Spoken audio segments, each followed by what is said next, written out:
హైదరాబాద్ లో భారీ వర్షం కురుస్తోంది. మధ్యాహ్నం తర్వాత వాతావరణం ఒక్కసారిగా మారిపోయింది. ఎల్బీ నగర్, నాగోల్, బిఎన్ రెడ్డి నగర్, వనస్థలిపురంతో పాటు హయత్ నగర్, అబ్దుల్లాపూర్ మెట్, పెద్ద అంబర్పేటలో భారీ వర్షం కురిసింది. హయత్ నగర్ వద్ద విజయవాడ జాతీయ రహదారిపై భారీగా వరద నీరు చేరింది. మోకాళ్ల లోతు నీరు రావడంతో వాహనదారులు, పాదచారులు తీవ్ర ఇబ్బందులు పడ్డారు.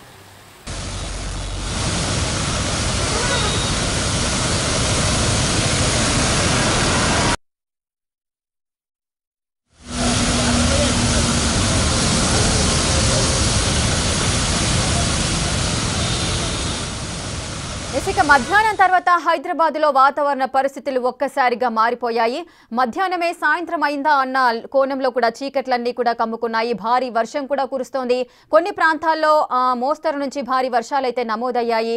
అదేవిధంగా మనం చూడొచ్చు, అటు ఎల్బీ నగర్ లో, అదేవిధంగా నాగోల్లో కూడా ఒక రికార్డు స్థాయిలో వర్షం అయితే నమోదైంది. అటు బిఎన్ రెడ్డి నగర్ లో, వనస్థలిపురంతో పాటు అటు హయత్ నగర్, అబ్దుల్లాపూర్ మెట్, అదేవిధంగా పెద్ద అంబర్పేటలో కూడా భారీ వర్షం కురిసింది.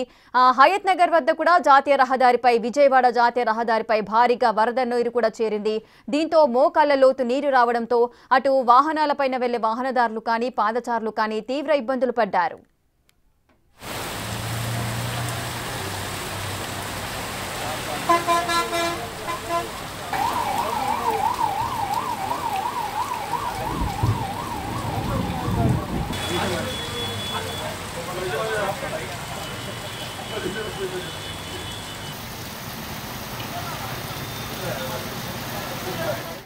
ఇక పూర్తి డీటెయిల్స్ మా ప్రతినిధి విజయ్ హయత్ నగర్ నుంచి లైవ్ లో అందిస్తారు.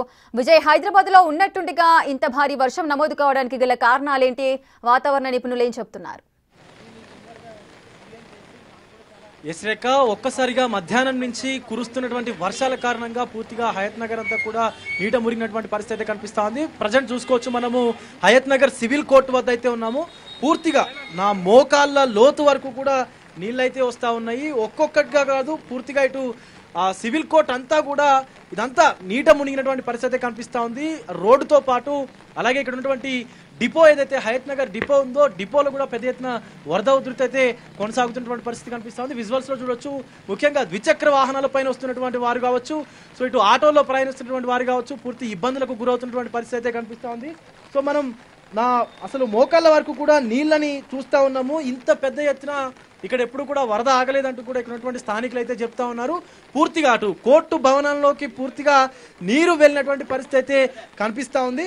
సో లోపలంతా కూడా ఒక చెరువుని, కుంటని తలపిస్తున్నటువంటి సిచ్యువేషన్ అయితే కనిపిస్తా ఉంది. ఇక్కడ ఉన్నటువంటి రోడ్డు చూడొచ్చు అసలు. సో లోపలికి ఇటు మనకు కనిపిస్తున్నటువంటి శ్రీగిరీస్ సంఘీ అటువంటి మార్గుకు వెళ్ళేటువంటి రోడ్ ఏదైతే ఉందో, పూర్తిగా ఇక్కడి నుంచి సుమారుగా 300-400 మీటర్ల వరకు కూడా ఇదే పరిస్థితి ఉందంటూ కూడా స్థానికులు అయితే చెప్తా ఉన్నారు. కొంతమంది కోర్టుకు సంబంధించినటువంటి సిబ్బంది అలాగే న్యాయవాదులు కూడా ఉన్నారు. ఒకసారి మాట్లాడేటువంటి ప్రయత్నం చేద్దాం. అన్న, ఎప్పటి నుంచి పరిస్థితి ఇక్కడ?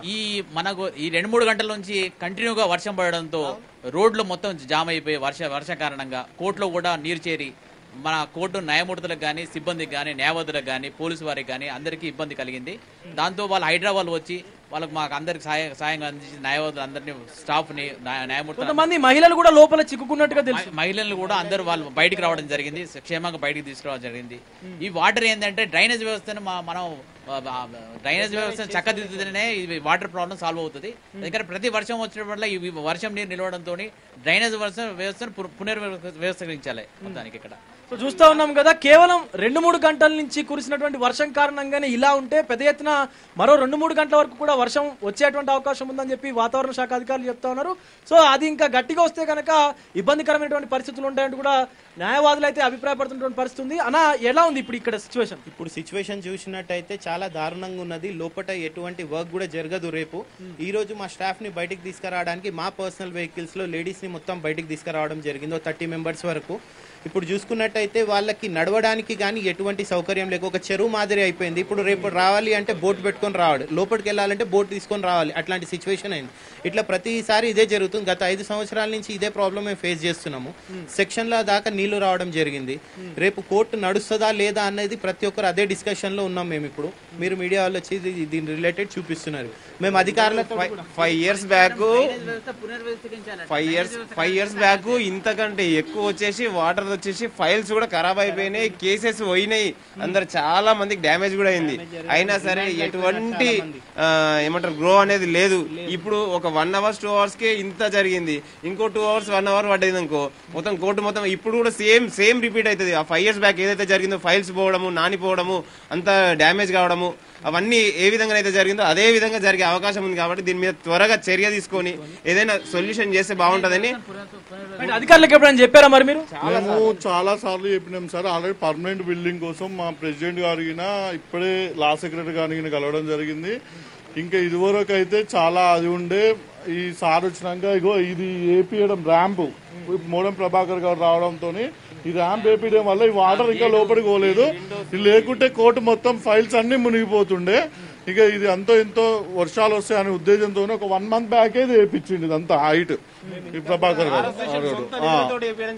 సో ఇప్పుడు డ్రైనేజ్ సిస్టమ్ సరిగా లేదు అంటూ చెప్తా ఉన్నారు. మరి ఎప్పుడైనా అధికారుల దృష్టికి తీసుకెళ్లారా?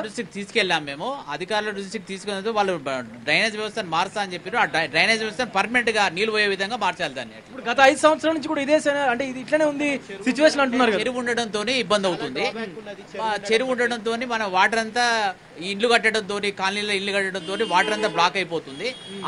ఏదైతే డ్రైనేజ్ లైన్ ఉందో దాన్ని కరెక్ట్ గా పునర్వ్యవస్థీకరిస్తేనే వాటర్ ప్రాబ్లం పోతుంది. మనకి మెయిన్ ఓపెన్ చేసినా సరే, మెయిన్ హోల్ ఓపెన్ చేస్తే మొత్తం కోర్టులో ఇంకా నీళ్ళు రావడం జరుగుతుంది. సో దాని రిలేటెడ్ మేము హైదరాబాద్ వాళ్ళకి మెయిన్ హోల్స్ ఓపెన్ చేయొద్దు అని చెప్పినాం. ఎందుకంటే ఇంకా చెరువులాగా అయిపోతుంది లోపలికి చూసుకున్నట్టయితే. ఈసారి అయితే ఇప్పుడైతే ప్రస్తుతానికి సెక్షన్స్ వరకు వెళ్ళలేదు. ఇప్పుడు సెక్షన్ లోపలికి కూడా నీళ్ళకి వెళ్ళే ప్రమాదం ఉన్నది.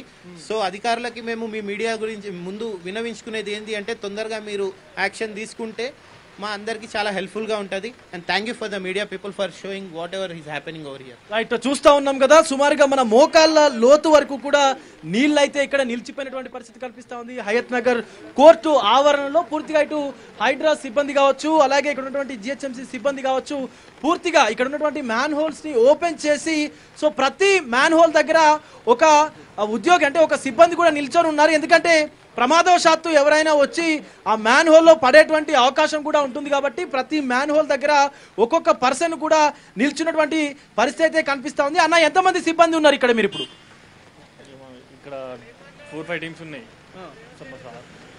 రైట్, సుమారుగా 4-5 టీంలు కూడా ఇక్కడైతే పనిచేస్తున్నటువంటి సందర్భం అయితే కనిపిస్తా ఉంది. సో మనం చూస్తా ఉన్నాము, పెద్ద ఎత్తున డ్రైనేజ్ వ్యవస్థ కూడా ఇక్కడ ఫెయిల్ అవడంతో కోర్టు ఆవరణలోకి పూర్తిగా నీరు చేరుతుందంటూ కూడా స్థానిక న్యాయవాదులు అయితే చెప్తా ఉన్నారు. పూర్తిగా సో ఇక్కడ ఒక ర్యాంప్ అనేది కట్టకపోయి ఉంటే, గతంలో ఈ యొక్క ర్యాంప్ కట్టించడం వల్లనే పూర్తిగా నీరు అనేది కొంత బయట ఉంది, కానీ లేకపోతే పూర్తిగా లోపలికి వెళ్ళేటువంటి అవకాశం ఉండేది అంటూ కూడా చెప్తా ఉన్నారు. సో మనక్కడ మనుషులు కనిపిస్తా ఉన్నారు, చూడొచ్చు. పూర్తిగా మోకాళ్ళ లోతు నీళ్ళు అయితే కనిపిస్తా ఉన్నాయి. పూర్తిగా మనం చూడొచ్చు, అసలు ఒక చెరువులోకి ఒక కుంటలోకి దిగుతున్నామేమో అన్నటువంటి పూర్తిగా అనుభూతి అయితే కలుగుతా ఉంది. సో చెట్లు కావచ్చు, అక్కడ ఉన్నటువంటి బైక్స్ చూడొచ్చు, 2-వీలర్ అయితే పూర్తిగా అక్కడ నీళ్లలోనే మునిగిపోయినటువంటి దృశ్యం కనిపిస్తా ఉంది. సో నా మోకాళ్ళ వరకు కోర్టు ఆవరణలో ఈ గ్రౌండ్ లో అయితే నీళ్ళు వచ్చినటువంటి సందర్భం కూడా కనిపిస్తా ఉంది. పూర్తిగా ఇక్కడ ఉన్నటువంటి ఈ నీళ్ళని మొత్తం బయటికి పంపించాలంటే దీనికి ఒక ప్రత్యేకమైనటువంటి డ్రైనేజీ వ్యవస్థ ఖచ్చితంగా అవసరం అని చెప్పి కూడా ఇక్కడ ఉన్నటువంటి ఈ సీన్ ని చూస్తుంటే అర్థమవుతా ఉంది. ఎందుకంటే అధికారులకు పలుమార్లు ఇక్కడ ఉన్నటువంటి న్యాయవాదులు కావచ్చు, న్యాయమూర్తులు కావచ్చు చెప్పినప్పటికీ కూడా పట్టించుకోవట్లేదంటూ కూడా కొంత ఆవేదన అయితే వ్యక్తం చేస్తా ఉన్నారు న్యాయవాదులు. ఖచ్చితంగా దీనిపైన చర్యలు తీసుకోవాలి. గత 4-5 సంవత్సరాల నుంచి కూడా ఇట్లాగే జరుగుతూ ఉంది. కొంతమంది ఇళ్లలోకి నీళ్లు వెళ్తా ఉన్నాయి. ఈవెన్ కోర్టు రేపు నడుస్తుందో లేదో కూడా తెలియదు అంటూ న్యాయవాదులు అయితే ఆవేదన వ్యక్తం చేస్తున్నటువంటి పరిస్థితి కనిపిస్తా ఉంది. Rekha, right, thank you Vijay, thanks for the live details. Right, ఇక హైదరాబాద్ లో భారీ వర్షం అయితే కురుస్తోంది. అటు మధ్యాహ్నం తర్వాత వాతావరణం అంతా ఒక్కసారిగా మారిపోయింది. ఇక ప్రాంతాల వారీగా చూసుకున్నట్లయితే అటు ఎల్బీ నగర్, నాగోల్, బిఎన్ రెడ్డి నగర్, అదేవిధంగా వనస్థలిపురంతో పాటు అటు హయత్ నగర్ లో కూడా భారీగా వర్షం నమోదైంది. అటు కోర్టు పరిసర ప్రాంతంలో కూడా భారీగా వరద నీరు చేరడంతో మోకాళ్ల లోతు నీరు చేరి అటు పాదచారులు కానీ వాహనదారులు కూడా చాలా ఇబ్బందులు పడుతున్నారు.